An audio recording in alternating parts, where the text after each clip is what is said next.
बिस्मिल्लाहिर्रहमानिर्रहीम। अस्सलाम वालेकुम students, I hope all of you will be fine. Students, बात करते हैं फ़र्स्ट चैप्टर की। ये मेजरमेंट्स का चैप्टर है और इस चैप्टर में हम डिस्कस करेंगे फ़िज़िकल क्वांटिटीज़ के बारे में, ऐसे यूनिट्स के बारे में, homogeneity of the physical equations क्या होती हैं और स्केलर वेक्टर, मेजरमेंट्स और एरर के बारे में बात करेंगे। एरर अनसर्टेनिटी, कैसे हम उसको कैलकुलेट कर सकते हैं, मेजरमेंट टेक्निक्स क्या हैं।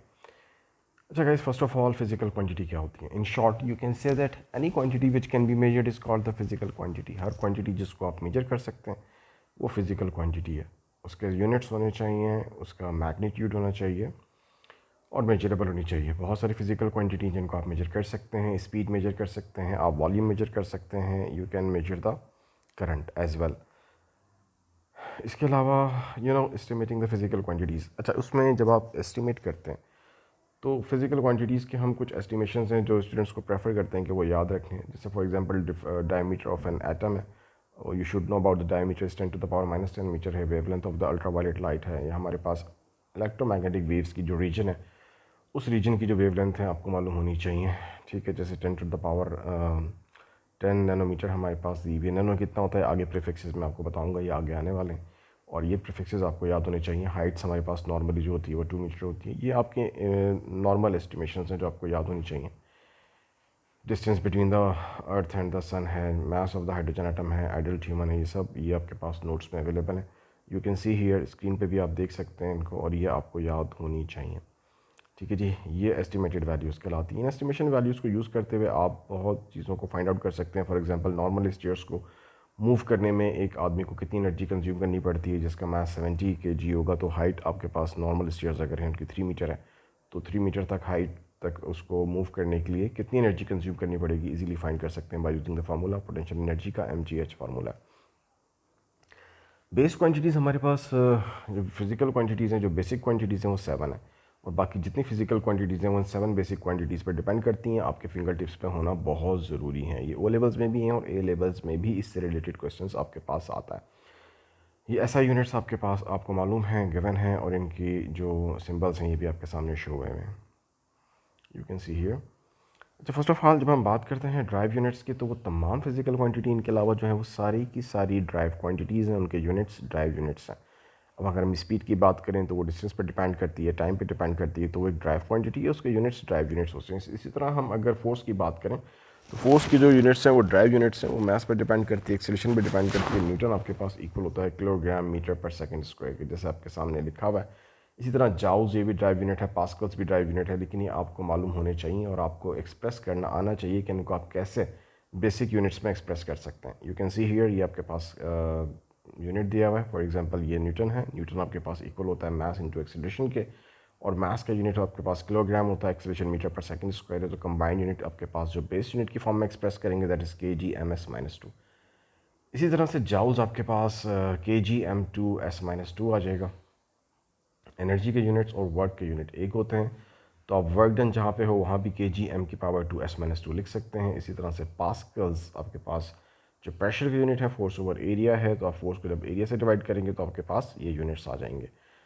तो ये तो बहुत ही बेसिक चीज़ें हैं, आपको मालूम होनी चाहिए, बहुत ज़रूरी है। इससे रिलेटेड क्वेश्चंस भी आ जाता है। होमोजेनस इक्वेशन वो इक्वेशन होती है जिसमें आपके पास लेफ्ट हैंड साइड पे जो यूनिट्स आ रहे हैं और राइट हैंड साइड पे जो यूनिट्स आ रहे हैं वो सेम है। फॉर एग्जांपल, आपके पास ये देख सकते हैं कि स्पीड की इक्वेशन है, और स्पीड की इक्वेशन ये होमोजेनस इक्वेशन उस वक्त होगी जब आपसे कह दिया जाए कि फॉर एग्जांपल जो यूनिट्स लेफ्ट साइड पे हैं और जो यूनिट्स राइट साइड पे आ रहे हैं वो सेम आ रहे हैं। ठीक है ना। गैमा इसमें एक ऐसी क्वांटिटी है जिसका कोई यूनिट्स नहीं है, और सम टाइम हमें ये भी प्रूव करने के लिए कह दिया जाता है कि प्रूव करने जी गैमा का कोई यूनिट्स नहीं है। सबसे पहली बात तो ये, हम अगर स्पीड के यूनिट लिखें तो मीटर पर सेकंड है। प्रेशर के यूनिट्स अभी हमने ऊपर फाइंड किए हैं, kg/m−1s−2, ये बेसिक क्वांटिटीज़ की फॉर्म में आ रहे हैं, बेसिक यूनिट्स की फॉर्म में आ रहे हैं। डेंसिटी के यूनिट्स kg/m³ है, और ये यूनिट्स जब हम इसमें प्लेस करते हैं प्रेशर ओवर डेंसिटी, तो आप देख सकते हैं ये हमारे पास इक्वेशन आ जाती है m2s−2। इस पर अंडर रूट है, जब हम इसका अंडर रूट लेते हैं तो स्क्वायर रूट से कैंसिल हो जाता है। इसी तरह यहाँ पे ms−1 आ जाएगा, ये मीटर पर सेकंड के इक्वल आ गया, और लेफ्ट हैंड साइड पे भी मीटर पर सेकंड है। इसका मतलब ये इक्वेशन होमोजीनस है। और दूसरी बात ये है कि आपके पास ये जो गैमा है इसके कोई यूनिट्स नहीं है। This one is a no unit, gamma के कोई यूनिट्स नहीं है, इसका आपके पास ये होमोजीनस इक्वेशन है। पावर ऑफ 10, ये प्रीफिक्सेस हैं, बहुत ज़रूरी हैं। टेरा से लेकर आपको याद रखने पड़ेंगे। टेरा 10⁻12 है, गी का 10⁻9 9 है आपके सामने लिखी हुई है, मैं अगर की वैल्यू 10⁻6 से देख सकते हैं आप, ये एटलीस्ट आपको पीको तक याद होने चाहिए। ठीक है जी, ये बहुत ज़रूरी है, ये आपके प्रॉब्लम सॉल्विंग में यूज़ होते हैं। स्केलर और वेक्टर क्वांटिटी कौन सी हैं? पहली बात तो ये है कि आपके पूरे सिलेबस में जो वेक्टर्स हैं वो एक फ़िज़िकल क्वांटिटी है जिसको एक्सप्रेस करने के लिए डायरेक्शन की ज़रूरत होती है। आपने ओ लेवल्स में भी पढ़े हैं, इवन ये ए लेवल्स में भी मौजूद हैं, और उसके साथ मैग्नीट्यूड और यूनिट भी होता है। दूसरी बात, लेकिन ये देख लें, ये आपकी स्क्रीन पर नज़र आ रहे हैं, सिर्फ़ और सिर्फ आपकी पूरी बुक में ये वैक्टर्स हैं। इसमें एक वैक्टर जो मुझे लग रहा है मिसिंग है, नहीं दिया हुआ, वो है moment. Moment is also a vector, ये जैसे हम कहते हैं टॉर्क भी कह सकते हैं, clockwise moment, anti clockwise moment, वो भी वेक्टर है। और इसमें डिस्प्लेसमेंट, वेलोसिटी, एक्सेलरेशन, फोर्स और मोमेंटम भी वेक्टर है। इसके अलावा जितनी भी फिजिकल क्वांटिटीज़ हैं इन वेक्टर्स के अलावा, वो सारी की सारी स्केलर्स होंगी। ठीक है ना, आप जो मर्जी सोच लें वो सब स्केलर्स हैं। आपके सिलेबस में यही दी हुई हैं और यही आपके पास वेक्टर्स हैं। Secondly, combining vector. वेक्टर को ऐड करने के लिए हमारे पास जो रूल यूज़ किया जाता है, हम उसको हेड टू टेल मेथड भी कहते हैं, पैरेललोग्राम मेथड भी कहते हैं। नॉर्मल वेक्टर अगर पैरेलल हो या एंटी पैरेलल हो तो उनका सम फाइंड करना कोई हमारे लिए बड़ी मसले की बात नहीं होती। फॉर एग्जांपल, जब हम बात कर रहे होते हैं पैरेलल की या नॉट पैरेलल की, तो बहुत सिंपली हम उनको फाइंड कर सकते हैं। लेट सपोज दो फोर्सेस हैं, एक हमारे पास 4 न्यूटन है, एक हमारे पास 3 न्यूटन है। तो ये जो दो फोर्सेस हैं इनका रिजल्टेंट कितना होगा? ऑब्वियसली 7 न्यूटन होगा। ठीक है ना, ये 7 न्यूटन से मूव करेंगी टुवर्ड्स द राइट साइड। लेकिन अगर यही फोर्सेस हमारे पास अपोजिट डायरेक्शन में, 4 न्यूटन फॉरवर्ड हो, 3 न्यूटन बैकवर्ड हो, तो अब रिजल्टेंट क्या हो जाएगा? अब 1 न्यूटन हो जाएगा। ये इनका मिनिमम रिजल्टेंट है, ये इनका मैक्सिमम रिजल्टेंट है। ठीक है ना, अब 1 न्यूटन और 7 न्यूटन के दरमियान इनका रिजल्टेंट एग्जिस्ट करता है, ना इससे कम हो सकता है, ना 7 न्यूटन से ज़्यादा हो सकता है। हाँ, इनके दरमियान कहीं भी हो सकता है, फिर वो डिपेंड करेगा कि एंगल क्या है। ठीक है ना, फॉर एग्जांपल ये फोर्सेस कोई एंगल बना रही हैं और उस पर ये एक्ट कर रही हैं, तो फिर जो रिजल्टेंट फोर्सेस है वो हम फाइंड कर सकते हैं। अच्छा जी, इन्हीं वेक्टर्स को अगर हम इस तरह से देखें कि अब ये वेक्टर्स कोई एंगल बना रहे हैं, फॉर एग्जांपल ये 4 न्यूटन फोर्स है, ठीक है, ये आपके पास राइट साइड पे लग रही है, और 3 न्यूटन फोर्स अगर अपवर्ड लग रही है, तो हम इसको इस तरह ज्वाइन करेंगे कि जो नेक्स्ट फोर्स है उसकी टेल इसके हेड के साथ मिलनी चाहिए। और इसमें आप स्केल भी कंसिडर कर सकते हैं। लेट सपोज अगर आप कहते हैं जी मैंने 1 सेंटीमीटर को 1 न्यूटन के इक्वल ले लिया है, तो 4 सेंटीमीटर आपके पास 4 न्यूटन आपके पास 4 सेंटीमीटर से रिप्रेजेंट होगा, और 3 न्यूटन के लिए आप 3 सेंटीमीटर की लाइन यूज़ कर सकते हैं। ठीक है ना, डिपेंड्स ऑन योर एस्टिमेट, हो आपकी चॉइस है कि आप क्या स्केल यहाँ पे सपोज करते हैं। अभी आपका 3 न्यूटन आ गया। अब आपने क्या किया, फर्स्ट वेक्टर की टेल को सेकंड के हेड से ज्वाइन कर देना है और ये रिजल्टेंट आपने ड्रॉ कर लेना है। ठीक है, अब लेट्स सपोज इसको फाइंड करना है आपने, तो आप स्केल से मेजर कर सकते हैं लेंथ। लेट्स सपोज ये 5 सेंटीमीटर आ जाती है, तो आपकी जो फोर्स है 5 न्यूटन हो गई है। और एंगल आप ये मेजर कर सकते हैं, आप इसको डी से मेजर कर सकते हैं। तो इस तरह से आप इन वेक्टर्स को कंबाइन कर सकते हैं by using the head to tail rule, या पैरेललोग्राम मेथड भी कहते हैं इसको हम। इसमें पैरेललोग्राम से भी इसको हम ऐड कर सकते हैं। तो इस तरह से आप इजीली फाइंड आउट कर सकते हैं यहाँ पर किस तरह आपने ऐड करना है। अच्छा, इसकी और एग्जांपल्स भी हमारे सामने जिनको हम डिस्कस कर लेते हैं। You can see here, for example यहाँ पे देख सकते हैं दो वेक्टर हैं ए और बी। अब आपने इनका फाइंड करना है मतलब कि रिजल्टेंट क्या होगा। तो आप सिंपली या तो ए को बी में ऐड कर सकते हैं या बी को ऐड कर सकते हैं, लेकिन इस बात का ख्याल रहे कि डायरेक्शन में कोई चेंज ना है। फॉर एग्जांपल, अगर आप बी को ए में ऐड करने जा रहे हैं तो इस तरह से इसकी टेल को इसके हेड के साथ ज्वाइन कर देंगे। ठीक है जी, और ये इनका रिजल्टेंट आ जाएगा लाइक दिस। और लेट्स सपोज अगर आप बी में ए को ऐड करने जा रहे हैं, तो अब आप ए को इस तरह लेकर आएंगे कि उसकी टेल आपके इसके हेड के साथ मिल जाए बी के। और ये इस तरह से आप देख सकते हैं कि आप इसको ड्रॉ करेंगे, यू कैन सी हियर। और यहाँ पे फिर आप इस तरह से इसका वेक्टर का रिजल्टेंट फाइंड आउट कर सकते हैं। ये रिजल्टेंट आ गया। ठीक है, तो आप देख लें दोनों के रिजल्टेंट की डायरेक्शन भी ऑलमोस्ट इक्वल है, मतलब सेम है, और इनका साइज़ भी ऑलमोस्ट इक्वल होगा। तो ये जो है हमारे पास रिजल्टेंट वेक्टर दोनों केसेस में सेम आएगा। अगर हम ए में बी ऐड करें या बी में ए ऐड करें, इससे कोई फ़र्क नहीं पड़ता। लेकिन हाँ, अगर आप बी माइनस ए करेंगे उसका आंसर ए माइनस बी के इक्वल नहीं होता, वो डिफरेंट आता है। ठीक है, क्योंकि उसमें नेगेटिव वेक्टर होता है और नेगेटिव वेक्टर में फिर आपके पास वैल्यूज़ डिफरेंट हो जाती हैं। आप चेक भी कर सकते हैं, मैं आपको यहाँ शो भी कर देता हूँ। फॉर एग्जांपल यहाँ देख सकते हैं आप, इन्होंने इसको सी नाम दिया वेक्टर को, ए में बी को ऐड किया या बी में ए को ऐड करेंगे, आंसर सेम आ रहा है। ये आप देख सकते हैं, यू कैन सी हियर। इस केस में और क्लियर है ये चीज़, यहाँ पे आप देख लें। लेट सपोज ये आपका वेक्टर बी है और इस केस में यहाँ ए में बी ऐड हो रहा है, यू कैन सी हियर। तो ये आपके पास वेक्टर सी इनका रिजल्टेंट आ गया। और इस केस में यहाँ हमें बी में ए ऐड हो रहा है, तब भी आंसर रिजल्टेंट सेम आ रहा है। लेकिन अगर मैंने फाइंड करना हो let's suppose A minus B, तो उस तरह होगा, पहले मैं वेक्टर ए ड्रॉ करूँगा, उसकी डायरेक्शन में कोई चेंज नहीं होगा, लेकिन माइनस बी का मतलब यह है कि उसके ऑपोजिट जाना है।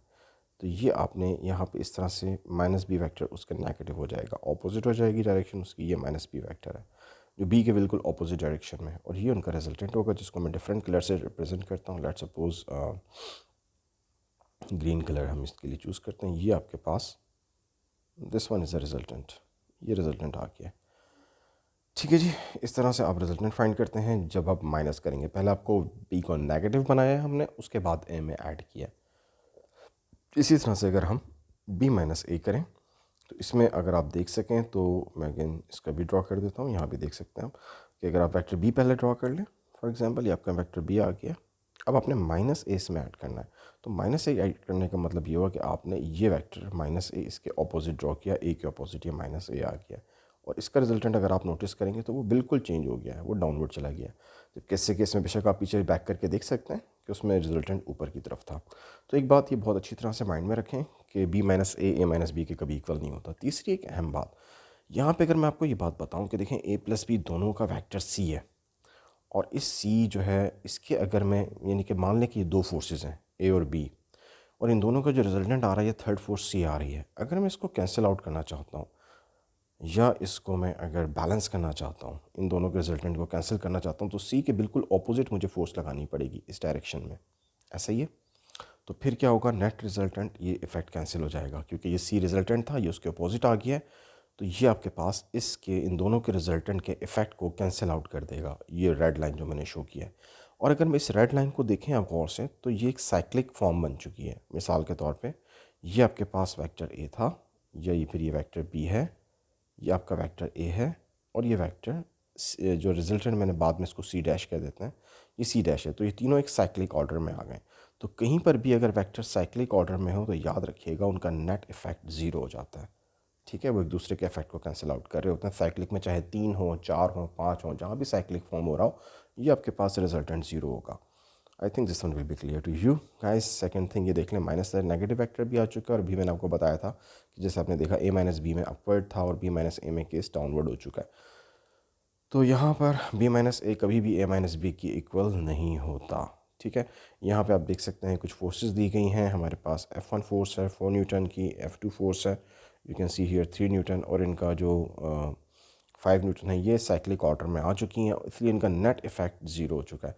जैसे अगर मैं आपको अभी बताऊँ, बाई चांस अभी मैंने जो ऊपर वीडियो बनाया था उसमें दो फोर्सेस को ऐड किया था, तो 4 न्यूटन और 3 न्यूटन की जो रिजल्टेंट फोर्स थी वो हमारे पास इस तरह से आ रही होती है, लाइक दिस। ये 5 न्यूटन फोर्स आ रही थी, ठीक है ना। अब ये 5 न्यूटन अगर फोर्स इस तरफ लग रही है 5 न्यूटन की, तो ऑब्वियसली इसको बैलेंस आउट कर रही है, जिसकी वजह से नेट इफेक्ट ज़ीरो हो जाएगा। तो साइक्लिक में जहाँ भी होंगे, अब ये देख लें साइक्लिक फॉर्म हो चुका है, इन साइक्लिक का जो रिजल्टेंट निकलेगा वो ज़ीरो निकलेगा। I think this one will be clear to you. और इसमें सेकेंडली अब आप देख सकते हैं कंपोनेंट्स बहुत इंपॉर्टेंट होते हैं। कंपोनेंट्स, ये फोर्स का वो इफ़ेक्ट जो आपके एक्स एक्सिस पे होता है उसको एक्स कंपोनेंट कहा जाता है। इस फोर्स का वो इफ़ेक्ट जो वाई एक्सिस पे होता है उसको वाई कंपोनेंट कहा जाएगा। फॉर एग्जांपल ये देख लें, आपके पास जो रेड लाइन मैंने शो की है, ये फोर्स का वो इफ़ेक्ट है जो वाई एक्सिस पर है, और जो मैं यहाँ पे ब्लू कलर से लाइन ड्रॉ करने जा रहा हूँ वो इफ़ेक्ट है जो इस फोर्स का एक्स एक्सिस के ऊपर है। ठीक है जी, ये इफ़ेक्ट जो एक्स एक्सिस के ऊपर है that is called F x, और ये इफेक्ट जो वाई एक्सिस पे इसको हम एफ वाई कहते हैं। और इसको अब अगर आप ट्रिग्नोमेट्रिक रेशियो से फाइंड करें तो ये इक्वल आता है एफ साइन थीटा के, और एफ एक्स इक्वल आता है एफ कॉस थीटा के। अगर आप देखना चाहते हैं कैसे, तो you have studied in the O levels के साइन थीटा इक्वल होता है परपेंडिकुलर ओवर हाइपोटेन्यूज। परपेंडिकुलर आपका एफ वाई है और हाइपोटेन्यूज आपका एफ है। तो एफ वाई को जब हम ओवर एफ लिखेंगे तो ये एफ साइन थीटा से जाके मल्टीप्लाई हो जाएगा। तो इस तरह से हमारे पास जो एफ वाई वर्टिकल कॉम्पोनेंट है वो एफ साइन थीटा के इक्वल आता है। ठीक है जी, इसी तरह से जब आप कॉस थीटा देखते हैं तो बेस ओवर हाइपोटेन्यूज होता है। बेस को हमने एफ एक्स कहा है और हाइपोटेन्यूज एफ है, ये आपके पास एफ कॉस थीटा से मल्टीप्लाई हो जाएगा, तो एफ एक्स इक्वल होता है एफ कॉस थीटा के।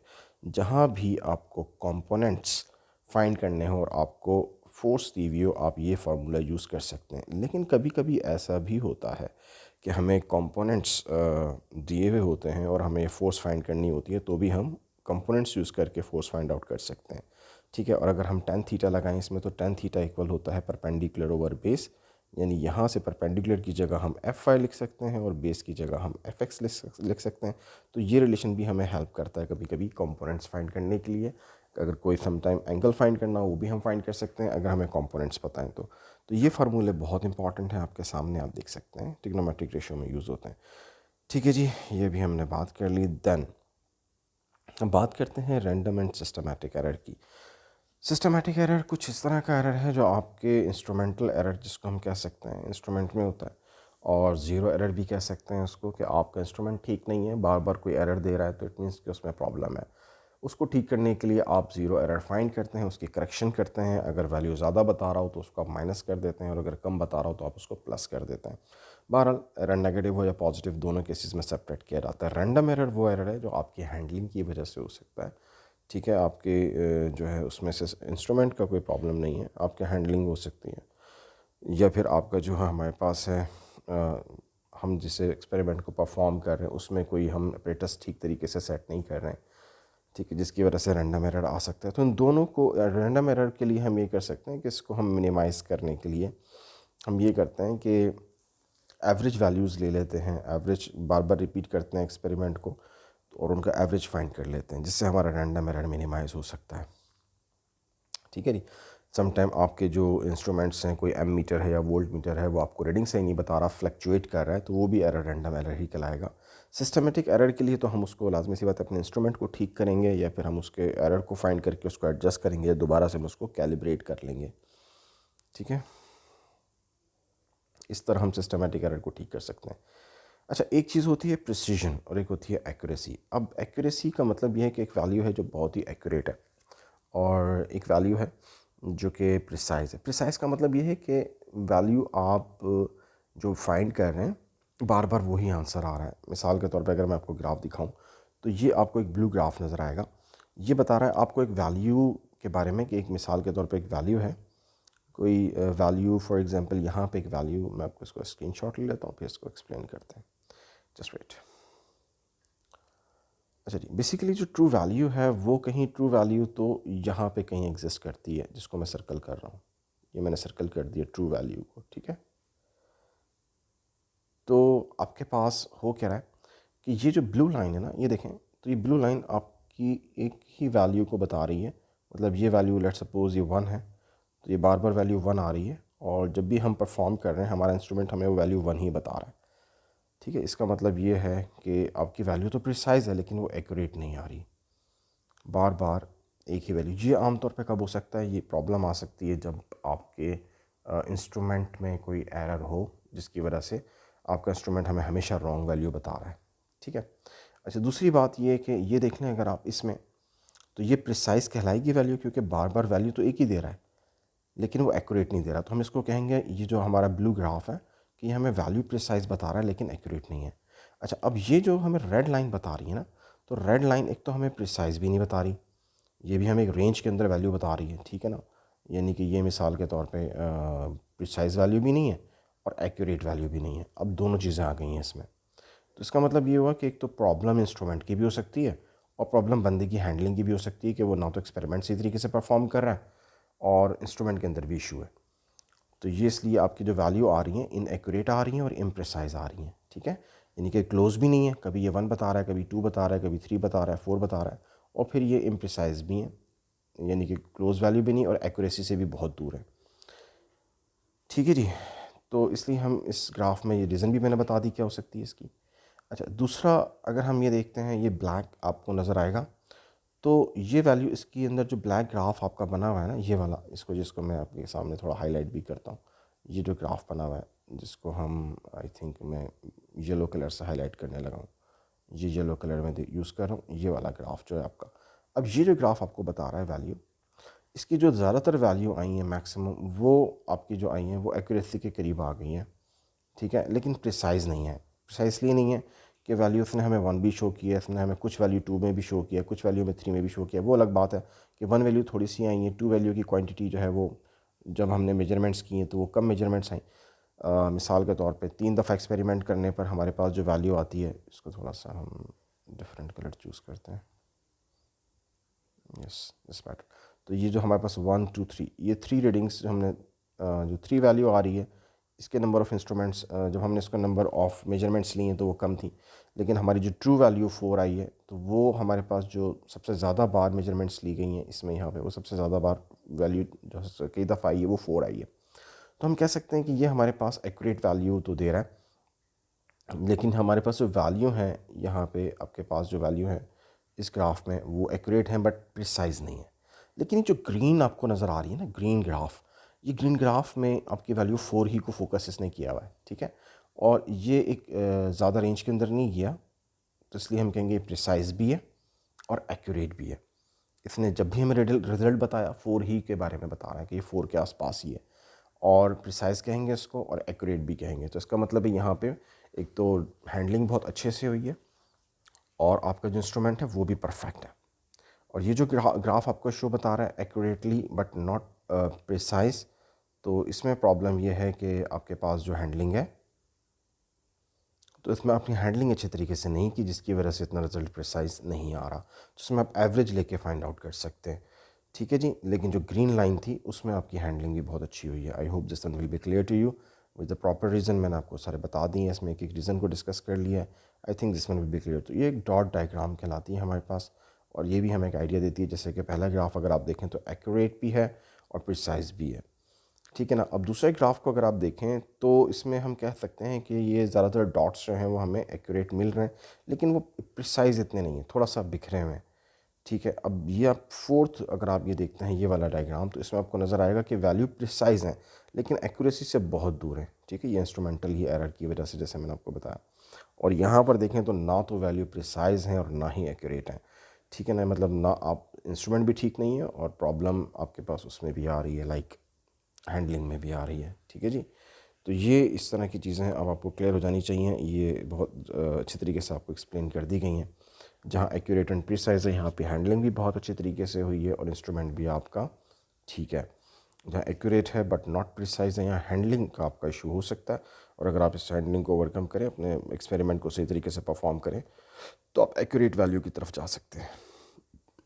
कैलकुलेटिंग अनसर्टेनिटीज़, सम टाइम जब भी हम कोई मेजरमेंट्स लेते हैं तो उसमें कुछ ना कुछ हमें अनसर्टेनिटीज़ होती हैं कि वो हमारी रीडिंग जो है वो ट्रू वैल्यू नहीं आई है, और ट्रू वैल्यू से कुछ ना कुछ वो दूर हो सकती है, ठीक है। तो एक तो रीडिंग हमने फाइंड की है और एक उसकी ट्रू वैल्यू होती है, तो हम उसको अनसर्टेनिटी लेते हैं। अनसर्टेनिटी या एब्सोल्यूट अनसर्टेनिटी। अब इसमें कुछ चीज़ें हमारे पास आती हैं। एक होती है हमारे पास, फॉर एग्जांपल जैसे उन्होंने एक मिसाल भी दिया कि आपके पास ट्रू वैल्यू एक बॉक्स की है 950 ग्राम्स, ठीक है। अब सिस्टमेटिक एरर आ जाता है बैलेंस में, तो वो हमें एक्चुअल रीडिंग जो है वो हमें बता रहा है 952 ग्राम बता रहा है, जबकि हमारी ट्रू वैल्यू तो 950 है। तो ऑब्वियसली +-2 का इसके अंदर एक हमारी अनसर्टेनिटी आ जाएगी। हमें उसने 952 ज़्यादा बता दिया, 2 उसमें ज़्यादा उसने हमें बता दिया। अब इस अनसर्टेनिटी को हम 3 तरह से रिप्रेजेंट करते हैं, और ये तीनों तरीके समझना बहुत ज़रूरी है आपके लिए। एक होती है एब्सोल्यूट अनसर्टेनिटी। एब्सोल्यूट अनसर्टेनिटी क्या चीज़ होती है मैं आपको बता भी देता हूँ साथ साथ, और एग्जांपल भी देता चला जाता हूँ। फॉर एग्जांपल आपने अनसर्टेनिटी, एब्सोल्यूट अनसर्टेनिटी फाइंड करनी है, ठीक है। तो उसमें मैं आपकी मिसाल देता हूँ और यहाँ पे आपको यहीं सी के आगे लिख कर बताता हूँ ताकि आपको क्लियर होता चला जाए कि मैं क्या बताना चाह रहा हूँ। यहाँ पे देख सकते हैं आप एब्सोल्यूट अनसर्टेनिटी। मिसाल के तौर पर लेंथ आपको दे दी जाती है और आपसे कहा जाता है लेंथ 2 सेंटीमीटर है, इज़ इक्वल +-0.1 सेंटीमीटर। 0.1 सेंटीमीटर इसमें आपको बता दिया कि ये एब्सोल्यूट अनसर्टेनिटी आ गई है। ये इसकी एब्सोल्यूट अनसर्टेनिटी है। अगर आपने फ्रैक्शनल अनसर्टेनिटी, ये जो आपकी 0.1 है ना, this one is a absolute uncertainty, ठीक है। अब इसको डेल्टा एल भी लिख सकते हैं आप, सिग्मा एल भी लिखते हैं कुछ लोग, तो आपकी मर्ज़ी है। लेकिन जब आप फ्रैक्शनल अनसर्टेनिटी निकालेंगे तो फ्रैक्शनल अनसर्टेनिटी कैसे निकालेंगे, इस डेल्टा एल को, जो भी आपके पास डेल्टा एल या एब्सोल्यूट अनसर्टेनिटी दी गई है, इसको आप इसकी जो वैल्यू है जो आपने कैलकुलेट की है, जो आपने मेजर्ड की है, इस मेजर्ड वैल्यू के साथ आप इसको डिवाइड कर दें। ये आपकी फ्रैक्शन में आ गया आंसर, इसको फ्रैक्शनल अनसर्टेनिटी कहते हैं। और अगर आपने परसेंटेज अनसर्टेनिटी निकालनी है तो इसी वैल्यू को आपने इनटू 100 कर देना है, ठीक है। ये आपकी पूरी परसेंटेज अनसर्टेनिटी आ गई है। अब एग्जामिनर क्या करता है, कभी कभी आपको एब्सोल्यूट अनसर्टेनिटी देता है, ठीक है ना, +-0.1। कभी कभी आपको परसेंटेज अनसर्टेनिटी देता है, मिसाल अनसर्टेनिटी दे देता है। मिसाल के तौर पे लिख देगा आपको 2 सेंटीमीटर +-2%, ठीक है ना। अब ये 2% का मतलब क्या हुआ, इसने आपको एब्सोल्यूट अनसर्टेनिटी नहीं दी, इसने यहाँ पे आपको जो दी है वो आपकी परसेंटेज अनसर्टेनिटी की फॉर्म में दे दी है इसने आपको वैल्यू। ठीक है, तो ये आपको पूरी वैल्यू एग्जैक्ट बेसिकली मिल गई है, डेल्टा एल ओवर एल इन 200।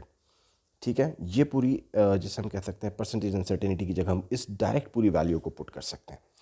तो ये परसेंटेज अनसर्टेनिटी निकालने के लिए आपके पास ये टेक्निक है। I hope this will be clear to you. ये अनसर्टेनिटी, मेजर्ड वैल्यू और इन 200 करके आप फाइंड आउट कर सकते हैं। तो ये तीनों बहुत इंपॉर्टेंट होती हैं। डिफरेंट सिचुएशन से हमारे पास uncertainty in the reading find करते हैं जब हम, तो नॉर्मली प्लस माइनस कर देते हैं हाफ द स्मॉलेस्ट डिवीजन। जो भी हमारे पास स्मॉलेस्ट डिवीजन होता है उसका हाफ लेते हैं और उसमें वो हमारे पास अनसर्टेनिटी कहलाती है। अनसर्टेनिटी इन द मेजरमेंट में अगर हम बात करें, तो मेजरमेंट्स में जब हम बात करेंगे तो एटलीस्ट हमारे पास प्लस माइनस वन, मतलब जो स्मॉलेस्ट डिवीजन है वो हम उसका कंसिडर करते हैं मेजरमेंट्स के अंदर। रिपीट डेटा में हम जब भी कोई अनसर्टेनिटी फाइंड करते हैं, रिपीटेड डेटा में हाफ रेंज हम फार्मूला यूज़ करते हैं, उसमें हम क्या करते हैं, लार्जेस्ट वैल्यू में से स्मॉलेस्ट वैल्यू को माइनस कर देते हैं और उसको 2 पे डिवाइड कर देते हैं। तो इस तरह से हमारे पास uncertainty in the repeated data आ जाती है। रिपीटेड डेटा आम तौर पे वहाँ पे यूज़ किया जाता है, मैं आपको बताता चलूँ, कि जहाँ पे सम टाइम कोई फ्लक्चुएशन हो रही है दो वैल्यूज़ के दरमियान, ठीक है, वहाँ पे आप रिपीटेड डेटा का फार्मूला लगा सकते हैं, हाफ रेंज जिसको हम कहते हैं, कि आप कोई एम मीटर से रीडिंग फाइंड कर रहे हैं और उस रीडिंग फाइंड करते में एक फ्लक्चुएशन हो गई और निडल ने मूव कर दिया 3.2 एम्पियर से या 3.6 एम्पियर तक, या 0.4 एम्पियर से 0.8 एम्पियर तक, तो ये 0.4 से 0.6 तक। तो आपने कैसे निकाली अनसर्टेनिटी, आपने लार्जेस्ट रीडिंग में से स्मॉलेस्ट रीडिंग को माइनस किया और 2 से उसको डिवाइड कर दिया। तो ये वहाँ पे आप इस टेक्निक को यूज़ करते हैं। ये बहुत रेयर यूज़ होती है, लेकिन ये यूज़ हो जाती है, हाफ रेंज जिसको हम कहते हैं। फिर uncertainty in the digital readings, ये आपने डिजिटल रीडिंग्स जो भी आप मेजर करते हैं, जो भी लास्ट सिग्निफिकेंट डिजिट होगा आपने उसको यहाँ पे कोट करना होगा। उसमें हमारे पास सिग्निफिकेंट फिगर्स के हवाले से भी मैं आपके सामने बता देता हूँ, हमारे पास आगे आने वाला है लेसन, वो भी आप देख सकते हैं। अच्छा, फॉर एग्जांपल ये देख सकते हैं यहाँ पे एब्सोल्यूट अनसर्टेनिटी, ये आपके पास स्मॉलेस्ट डिवीजन, अगर आप गौर करें इसके ऊपर तो आपको नज़र आएगा कि ये कितना है। ये आपका मिली एम्पेयर दिया हुआ है और यहाँ पे जो सबसे आपकी स्मॉलेस्ट रीडिंग आपको नज़र आ रही है वो नज़र आ रही है 0.2 मिली एम्पेयर। ये आपका स्मॉलेस्ट डिवीजन है 0.2 मिली एम्पेयर। तो जब आप इसकी एब्सोल्यूट अनसर्टेनिटी निकालने जा रहे हैं तो आपने करना क्या है कि ये जो इसका स्मॉलेस्ट डिवीजन है यानी कि 0.2 मिली एम्पेयर, इसको आपने 2 से डिवाइड कर दिया, this one is 0.1 milli ampere, ये 0.1 मिली एम्पेयर आ जाएगा। ये आपकी एब्सोल्यूट अनसर्टेनिटी आ जाती है, दिस वन। अब आप इसी की फ्रैक्शनल अनसर्टेनिटी अगर आप फाइंड करना चाह रहे हैं तो ये देख लें कि आपने 0.1 जो यहाँ पर हमारे पास मिली एम्पेयर है, इसको आपने 1.6 से, यानी कि जो आपने वैल्यू कैलकुलेट की उससे आपने इसको डिवाइड कर देना है। और अगर आपने परसेंटेज में निकालनी है तो उसको आपने सिंपली मल्टीप्लाई कर देना है 100 से। This one is the way by which you can calculate the absolute uncertainty. I hope this one will be clear to you. मुझे उम्मीद है आपको ये क्लियर हो गया होगा और इसमें कोई कन्फ्यूजन नहीं होगा। अब कंबाइनिंग अनसर्टेनिटीज़ की बात कर लेते हैं। बहुत इंपॉर्टेंट बात है, कुछ रूल्स हैं जो आपके माइंड में होने चाहिए जब भी आप कोई भी डेटा को ऐड करते हैं या सब्ट्रैक्ट करते हैं। ठीक है ना, चाहे आप ऐड कर रहे हो या सब्ट्रैक्ट कर रहे हो, हमेशा हमेशा उनकी जो एब्सोल्यूट अनसर्टेनिटीज़ हैं वो आप ऐड कर देंगे। ये रूल्स हैं। फॉर एग्जांपल मैं आपके सामने कुछ रूल्स रखता हूँ। मिसाल के तौर पे ये आपने डायमीटर है टायर का, आपको बताया हुआ है D1 एक डायमीटर है 55.0 बताया, प्लस माइनस 0.5 सेंटीमीटर। और diameter of the inner tyre, एक जो इनर टायर है उसका जो डायमीटर आपको दिया इन्होंने वो दिया है 21.0, प्लस माइनस 0.7 सेंटीमीटर। ये एब्सोल्यूट अनसर्टेनिटीज़ दोनों की दे दी हैं। अगर मैंने डिफरेंस निकालना है कि इनके डायमीटर में डिफरेंस कितना है, तो मैं क्या करूँगा, आपके बड़े डायमीटर में से यानी 55 में से 21 को माइनस कर दूंगा, तो मुझे डिफरेंस पता चल जाएगा कि इन डायमीटर में डिफरेंसेस कितना है। तो यहाँ पे फिर उनकी अनसर्टेनिटीज़ के साथ क्या होगा, मैंने बताया जैसे आप वैल्यूज़ को प्लस कर रहे हो या माइनस कर रहे हो, अनसर्टेनिटीज़ ऐड हो जाएंगी। तो यहाँ पे अनसर्टेनिटीज़ आपकी जो एब्सोल्यूट अनसर्टेनिटीज़ हैं 0.5 प्लस 0.7 कर लें तो वो आपके पास ऐड अप हो जाएंगी। वो कितनी हो रहेंगी, 1.2 सेंटीमीटर। तो ये देख लें आपने क्या किया, उनको ऐड करके लिख दिया। तो अनसर्टेनिटी इन द डिफरेंस ये आपके पास आ गई हैं 1.2 सेंटीमीटर। आपने डायमीटर का डिफरेंस निकाला 34, ये तो 34 आंसर आ गया, डिफरेंस आ गया, लेकिन उसकी एब्सोल्यूट अनसर्टेनिटी कितनी बनी, दैट इज़ 1.2 सेंटीमीटर। कैसे आई, आपने इन दोनों को ऐड कर दिया। I think this one will be clear to you. लेकिन जब आप, ये तो उस वक्त होता है जब आपके पास वैल्यू ऐड हो रही हो या सब्ट्रैक्ट हो रही हो, लेकिन अगर आपके पास वैल्यूज़ मल्टीप्लाई हो रही हो या डिवाइड हो रही हो, ठीक है ना, तो फिर आपने उनकी परसेंटेज अनसर्टेनिटीज़ को ऐड करना होता है, या आप फ्रैक्शनल अनसर्टेनिटीज़ को भी ऐड कर सकते हैं। मिसाल के तौर पर फॉर एग्जांपल यहाँ पर आपके पास डिस्टेंस दिया हुआ है और टाइम दिया हुआ है। स्पीड आपने कैलकुलेट कर ली, डिस्टेंस और टाइम से दोनों की अनसर्टेनिटीज़ आपके सामने आ रही हैं, 0.1 और 0.005। अब आपने क्या करना है, आपसे पूछा जा रहा है जी एब्सोल्यूट अनसर्टेनिटी निकालें, स्पीड में कितनी है। अब स्पीड तो डिस्टेंस पे डिपेंड करती है, टाइम पे डिपेंड करती है, दोनों डिवाइड हो रहे हैं। अब आपने क्या करना है, अब आपने इनकी जो अनसर्टेनिटीज़ हैं उनकी फ्रैक्शनल अनसर्टेनिटीज़ आपने निकालनी है। ठीक है, ये देख लें डेल्टा एस। अब इसकी मैं फ्रैक्शनल अनसर्टेनिटीज़ कैसे निकालूंगा, डिस्टेंस है ना, डिस्टेंस की फ्रैक्शनल अनसर्टेनिटीज़ बहुत सिंपल है निकालना, कोई मुश्किल काम नहीं है, आप सिंपली निकाल सकते हैं। कैसे निकाल सकते हैं, यहाँ पर जो भी डिस्टेंस दिया हुआ है डेल्टा एस, उसको आपने इसके डिस्टेंस से, ये डिस्टेंस है, ये आपका एस है, ये डेल्टा एस है, तो आपने करना है कि डेल्टा एस को इससे डिवाइड किया। अगर आपको ये टाइम की अनसर्टेनिटीज़ निकालनी है, फ्रैक्शनल अनसर्टेनिटीज़, तो आपने डेल्टा टी को आपने टाइम से डिवाइड कर दिया, ये जो टाइम इसका दिया हुआ है जो आपकी मेजर्ड वैल्यू है। तो ये आप इस तरह से इनकी फ्रैक्शनल अनसर्टेनिटीज़ निकाल सकते हैं, सिंपल। और इनको आपने क्या कर देना, अगर मैं स्पीड की अनसर्टेनिटी निकालना चाहता हूँ, delta V A over V हो जाएगी, ये उसकी फ्रैक्शनल अनसर्टेनिटीज़ हो जाएगी। तो ये स्पीड की जो फ्रैक्शनल अनसर्टेनिटीज़ होगी, जो कि डिपेंड कर रहा है डिस्टेंस पे और टाइम पे, हमने इनकी फ्रैक्शनल अनसर्टेनिटीज़ को कर देना है ऐड। ठीक है जी, ये बन जाएगा एक फॉर्मेट, और इसमें सारी वैल्यूज़ आपको पता हैं। आपको डेल्टा एस भी पता है, आपको एस भी पता है, आपको डेल्टा टी भी पता है, आपको टी भी पता है। आपको डेल्टा वी नहीं पता, बस जो परसेंटेज आपको जो फाइंड करनी है, एब्सोल्यूट अनसर्टेनिटी फाइंड करनी है, वो नहीं पता। आपको स्पीड भी आपने फाइंड कर ली थी, कैसे आपने डिस्टेंस को टाइम से डिवाइड किया था 50/5 करके, तो आपको स्पीड मिल गई थी ना, कितनी आई थी स्पीड, मेरा ख्याल है 10 आई थी। तो ये भी आपको पता है, आपने सारी वैल्यूज़ में पुट करनी है और डेल्टा वी की वैल्यू को ईजिली फाइंड कर लेना है। ठीक है जी, इस तरह आप एब्सोल्यूट अनसर्टेनिटी को ईजिली फाइंड आउट कर सकते हैं। I hope this one will be clear to you कि आप कैसे एब्सोल्यूट अनसर्टेनिटी निकालेंगे। लेकिन यहाँ पर पावर नहीं है, अभी पावर रूल आने वाला है, ज़रा देखिएगा क्या होता है उसमें। यहाँ पे सिंपल हमारे पास स्पीड डिस्टेंस ओवर टाइम के इक्वल थी, तो हमने ये काम किया। अच्छा, एक बात यहीं पे मैं बताता चलूँ आपको, कभी कभी ऐसा होता है ना कि परसेंटेज अनसर्टेनिटी दे दी जाती है, जैसे मैं अभी बता रहा था आपको यहाँ पर कि 0.1 की जगह लिखा हुआ मिल जाता, लेट सपोज आपको 1%, 0.05 की जगह लिखा हुआ मिल जाता आपको 2%। तो पता है आप क्या करते हैं, आप बहुत आसान काम है, इसको आपने मल्टीप्लाई कर देना था 100 से, इसको भी मल्टीप्लाई कर देना था 100 से, तो ये पूरी चीज़ बन जाती परसेंटेज अनसर्टेनिटी, और ये भी परसेंटेज अनसर्टेनिटी बन जाती। फिर आपने simple delta S over S into 100 की जगह पे 1% लिखना था, जो उसकी परसेंटेज अनसर्टेनिटी दी हुई होती, और delta T over T into 100 की जगह पे उसकी परसेंटेज अनसर्टेनिटी लिख देते जो 2% थी। ठीक हो गया, तो फिर यहाँ पे delta V over V into 100 की वैल्यू आ जाती। ठीक है, फिर उसके साथ सबकी अनसर्टेनिटीज परसेंटेज में होनी चाहिए। ठीक है जी guys, I hope this one will be clear. I hope ये आपको क्लियर हो गया होगा, इसमें कोई इशू नहीं होगा। चलते हैं थोड़ा सा और आगे, हम इन क्वेश्चंस की तरफ देखते हैं। ये एक वर्नियर कैलिपर यूज़ हुआ है यहाँ पे, और इससे वॉल्यूम निकालने के लिए पहले रेडियस कैलकुलेट किया गया, और उसमें कुछ एब्सोल्यूट अनसर्टेनिटी आपके सामने है 0.02। लेकिन अब प्रॉब्लम क्या आ गया है कि आर पे है क्यूब, हम इसकी अनसर्टेनिटी कैसे लिखेंगे। जहाँ भी पावर फैक्टर आ जाए, ठीक है, तो आपने करना क्या होता है कि आपने जो भी पावर होगी, मिसाल के तौर पे आप तो वॉल्यूम फाइंड करने जा रहे हैं, डेल्टा वी ओवर वी आपने लिखा, और आप डेल्टा आर ओवर आर लिख रहे हैं, लेकिन इसको आपने करना है 3 से मल्टीप्लाई। 3 से मल्टीप्लाई क्यों किया, क्योंकि यहाँ पे पावर 3 है, क्यूब है, जो भी पावर है वो आपकी कोफिशिएंट यहाँ बन जाती है, उतने टाइम्स आपकी फ्रैक्शन अनसर्टेनिटी इफेक्ट करती है आपकी मेजरमेंट्स के ऊपर, जितनी ज़्यादा पावर होती है। इसलिए हम इसको पावर से, आपके यहाँ पे कोफिशिएंट, हम इसको मल्टीप्लाई कर देते हैं। तो ये जो इफेक्ट आएगा इसका, इतना इफेक्ट आएगा, 3 टाइम्स इफेक्ट आएगा। जो पावर है वो टाइम्स में कन्वर्ट हो जाती है, जो भी पावर होगी याद रखिएगा वो उसी, अब आर पे पावर क्यूब थी, तो आर की जो फ्रैक्शनल अनसर्टेनिटी मैंने लिखी उसको 3 से मल्टीप्लाई कर दिया। अगर मैं यहाँ परसेंटेज अनसर्टेनिटी की फॉर्म में लिखता तो ये 100 लिखता यहाँ पर भी, और यहाँ पर भी मैं इसके साथ क्या लिखता, 100 लिखता। आई hope this one will be clear. तो वो देखना पड़ेगा कि उन्होंने हमें एब्सोल्यूट अनसर्टेनिटी दी हैं या फ्रैक्शन परसेंटेज अनसर्टेनिटी। अगर यहाँ पे मुझे परसेंटेज अनसर्टेनिटी मिल रही होती, इसके बजाय एब्सोल्यूट के बजाय 2% या 3% लिखा हुआ मिल रहा होता, तो फिर मैं रिलेशन को परसेंटेज की फॉर्म में एक्सप्रेस करता, ना कि मैं उनको फ्रैक्चुअल अनसर्टेनिटी की फॉर्म में एक्सप्रेस करता। आई think this one will be clear. और अगर आप चाहें तो दोबारा सुन सकते हैं। इस तरह आप एब्सोल्यूट अनसर्टेनिटी इजीली फाइंड कर सकते हैं। देख लें, उन्होंने वही फार्मूला यूज़ किया, delta V over V 3 into delta R over are.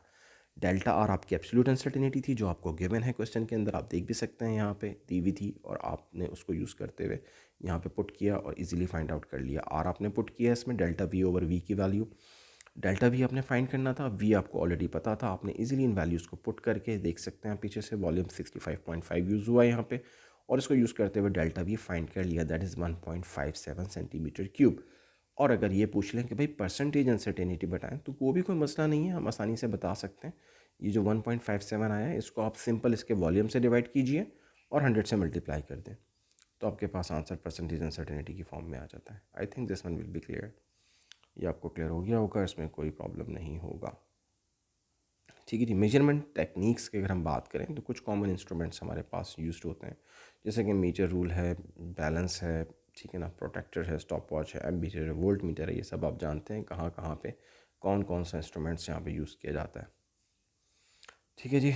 और वर्नियर कैलिपर कब यूज़ होता है, कहाँ यूज़ होता है, यू नो वेरी वेल। जब लेंथ बहुत कम होती है तो हम वर्नियर कैलिपर माइक्रोमीटर यूज़ करते हैं। 2 सेंटीमीटर से भी जब लेंथ कम होती है, तो जब हमारे पास लेंथ 2 सेंटीमीटर से ज़्यादा हो लेकिन 10 सेंटीमीटर से कम हो तो फिर हमारी प्रेफरेंस वर्नियर कैलिपर होती है। और अगर लेंथ हमारे पास 10 सेंटीमीटर से भी ज़्यादा हो तो मीटर रूल, और अगर 1 मीटर से भी ज़्यादा हो तो फिर हम मेजरिंग टेप को प्रेफर करते हैं। ठीक है जी। I think this one will be clear to you. ये देख सकते हैं आप, ये कुछ इंपॉर्टेंट पॉइंट्स हैं। ठीक है, इसमें हम मेजरिंग इंस्ट्रूमेंट्स के बारे में जब हम बात करते हैं और उनके बारे में हम फुली अवेयर होते हैं, इसको हम रेजोल्यूशन कहते हैं। यहाँ पे ये कुछ क्वांटिटीज़ हैं जो आपके सामने एक्सप्रेस की गई हैं और ये बताया गया है कि इनके एब्सोल्यूट जो हमारे पास वैल्यूज़ आती हैं, ये जो एब्सोल्यूट अनसर्टेनिटीज़ हैं ये आपके पास आ गई हैं।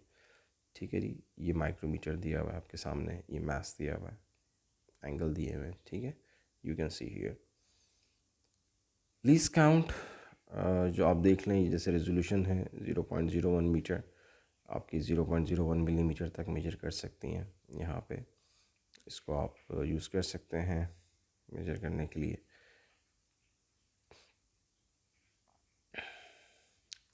फिर इसके बाद रीडिंग के बारे में अगर हम बात करें तो माइक्रोमीटर से जब हम रीडिंग मेजर करते हैं तो यू नो द वे क्या टेक्निक होती है रीडिंग मेजर करने की। 2 स्केल्स इसमें यूज़ किए जाते हैं, ये आप देख सकते हैं। और इन स्केल्स में एक आपका मेन स्केल है, जो आपका ये स्केल है। मेन स्केल आपको नज़र आ रहा होगा स्क्रीन के ऊपर, मैंने बहुत ज़्यादा हाईलाइट कर दी है। और रीडिंग आप देख लें, आपको नज़र आ रही है 0.51, 1.5, 2 और 2.5 तक। ठीक है जी। और इसकी फिर सर्कुलर स्केल की रीडिंग भी आपको नज़र आ रही है यहाँ से 15, 16, 17। आई थिंक इसको चेक करना पड़ता है किसके ज़्यादा क्लोज है। ये अब ये मिड में आ गया, लेकिन सम टाइम ये हमें देखना पड़ेगा कि किसके ज़्यादा क्लोज है, 17 के ज़्यादा क्लोज है या फिर ये 18 के ज़्यादा क्लोज है। तो वो रीडिंग आपकी जो है वो सर्कुलर स्केल रीडिंग कहलाएगी। ठीक है जी। तो आपकी मेन स्केल रीडिंग आपने देखी तो वो 2.5 आ गई है। इसका लीस्ट काउंट आपको पता है, दैट इज़ 0.01 मिलीमीटर है। और ये अगर आप देखें तो थोड़ा सा इसको आपको ऐसा फील होगा जैसे ये 17 के अप्रॉक्सीमेट आ रही है। तो 17 को आपने करना ये है, जो इसका सर्कुलर स्केल रीडिंग था उसको लीस्ट काउंट से मल्टीप्लाई करके उसको मेन स्केल रीडिंग में ऐड कर देना होता है। सिंपल टेक्निक है, इससे आप माइक्रोमीटर की रीडिंग फाइंड कर सकते हैं। इन द सेम वे आप वर्नियर कैलिपर को भी यूज़ कर सकते हैं। और इसके जो आमतौर पर रेजोल्यूशन है वो 0.1 मिलीमीटर तक है, लेकिन बहरहाल कुछ वर्नियर कैलिपर ऐसे हैं जो 0.02 मिलीमीटर और 0.05 मिलीमीटर तक भी मेजर कर सकते हैं। इसमें भी 2 स्केल्स होते हैं, मेन स्केल होता है और एक जिसमें कहना चाहिए सर्कुलर स्केल होता है। ये आप देख सकते हैं मेन स्केल आपका स्टार्ट है, ये वाला स्केल मेन स्केल है। मैं थोड़ा सा हाईलाइट कर देता हूँ आपको यहाँ पे। ये आपका मेन स्केल होता है, this one is a main scale. और ये वाला स्केल आपका जो नीचे दिया हुआ ये सर्कुलर, ये वर्नियर स्केल कहलाता है। वर्नियर स्केल से रीडिंग हम देखते हैं कि कौन सा डिवीजन एग्जैक्ट मीट करता हुआ नज़र आ रहा है। इस डायग्राम में तो खैर मुझे सारे डिवीजन ही मीट करते हुए नज़र आ रहे हैं, लेकिन बहरहाल कोई ना कोई एक डिवीजन आपको जब आप रियल एक्सपेरिमेंट कर रहे होते हैं तो बहुत एग्जैक्ट मीट करता हुआ नज़र आता है इसका। और वो जो भी डिवीजन होगा आपको एग्जैक्ट मीट करता हुआ नज़र आएगा, that division is the circular vernier scale reading, वो वर्नियर स्केल रीडिंग कहलाएगा। मेन स्केल रीडिंग आप मेन स्केल से लेते हैं, आपने देखना होता है कि वर्नियर स्केल के ज़ीरो ने किस को क्रॉस किया है। यहाँ पे फॉर एग्जांपल यहाँ पे चेक कर लें आप, तो आपको नज़र आएगा कि यहाँ पे वर्नियर स्केल का कौन सा डिवीज़न जो है इसने ज़ीरो ने किस डिवीज़न को यहाँ पे ऊपर क्रॉस किया। ये वाला जो डिवीज़न है आपके पास, ये आपका मेन स्केल रीडिंग कहलाती है।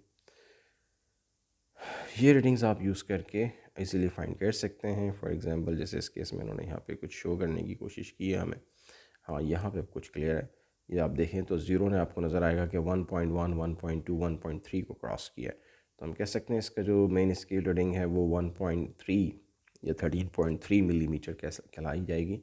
और जो इसकी वर्नियर स्केल का जो डिवीज़न है मुझे लगता है जो 3 एग्जैक्ट मिल रहा है, तो इसको हम 3 को कंसिडर करेंगे यहाँ पे। 3 is a circular scale reading. और फार्मूला हम सिंपल यहाँ पे यूज़ करेंगे, vernier scale reading main scale reading plus vernier scale reading into least count. I hope guys this one will be clear to all of you. मिलते हैं आपसे next lesson में। Thank you so much of you, take care, अल्लाह हाफिज़।